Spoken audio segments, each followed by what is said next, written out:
In this video, I'll show you how to fix Binance card transaction errors in 2025. First, check your Binance card balance and ensure you have sufficient funds available for the transaction you're attempting to make. Next, verify that your card is activated and not frozen by logging into your Binance account and checking the card status in the cards section. Then, confirm the merchant accepts your card type and that you're within your daily spending limits, which can be viewed and adjusted in your Binance card settings. Check if the transaction is being declined due to security settings by temporarily enabling international transactions or online purchases if the error occurs during such transactions. Contact Binance customer support through the official channels if the error persists, providing your transaction ID and error message details. Finally, as a temporary solution, try using a different payment method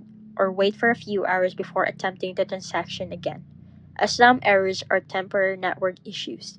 And that's how to fix Binance card transaction errors in 2025.